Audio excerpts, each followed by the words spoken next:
Le ton de la série, en fait, il vient, je crois, de ce que je suis, tout simplement. Parce que quand j'ai commencé à présenter, ça fait des années que je voulais passer devant la caméra parce que j'avais envie d'évoluer, j'avais envie de faire des choses différentes et ça m'attirait.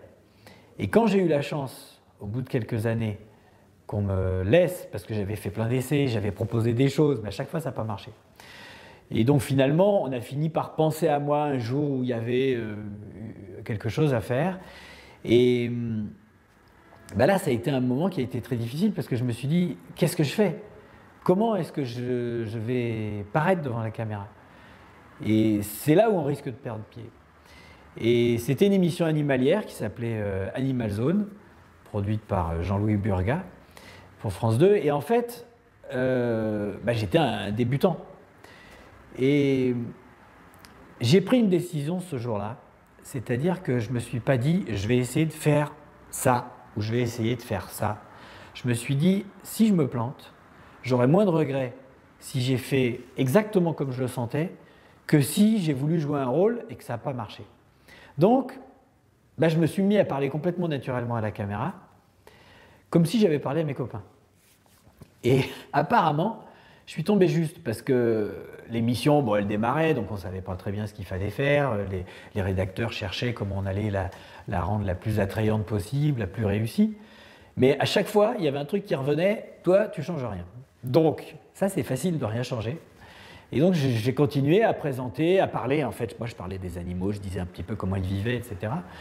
Et j'ai fait ça de la manière la plus naturelle possible. Or, ça a marché.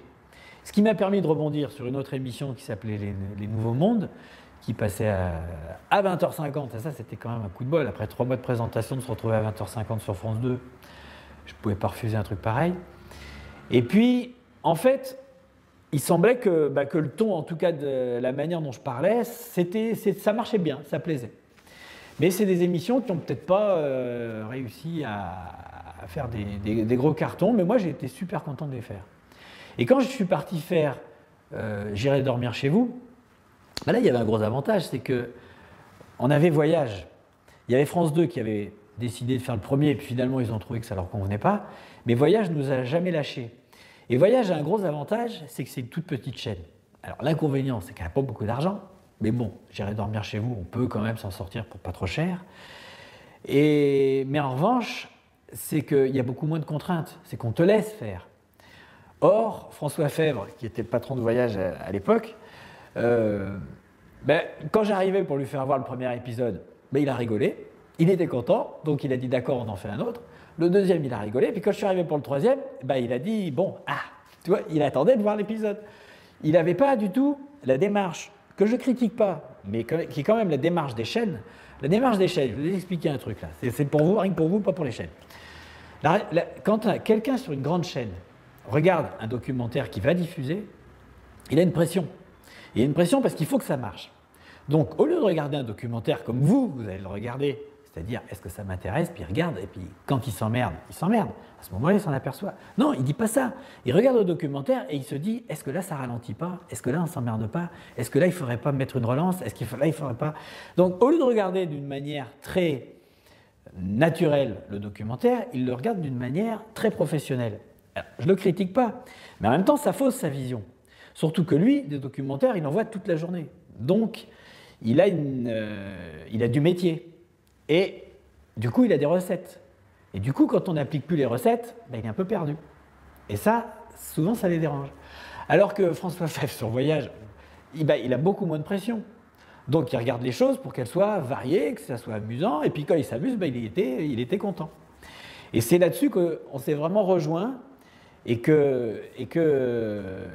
en fait, j'ai pu trouver un ton qui m'était franchement propre et donc forcément dans lequel je suis à l'aise. Parce que c'est vrai que moi, j'ai un petit peu tendance à parler tout seul. Je ne suis pas vieux encore, un peu, mais pas beaucoup. Et des fois, je parle tout seul. Et puis surtout, j'ai une grande habitude, c'est de prendre les gens à témoin. Par exemple, je fais tomber ma moto. Moi, j'ai une moto, elle est très lourde. Je ne suis pas très costaud, et quand elle est par terre, je suis un peu embêté. Donc je fais tomber ma moto. Tu as toujours des gens qui t'ont remarqué, parce qu'une moto qui tombe, c'est pas tout le temps.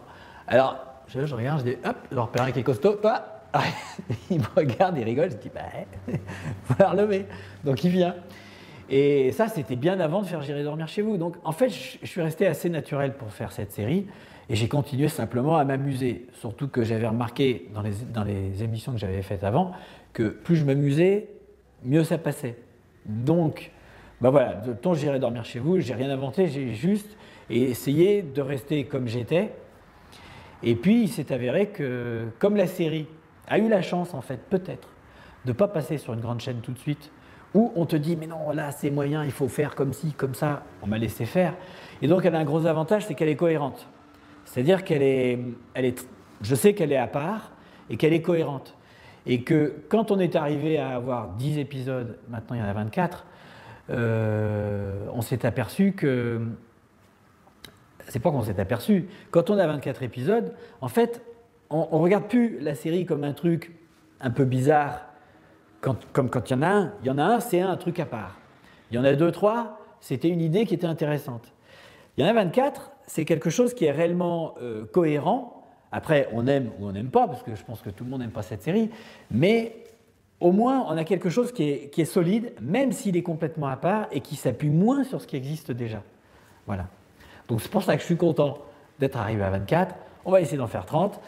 Et puis après, je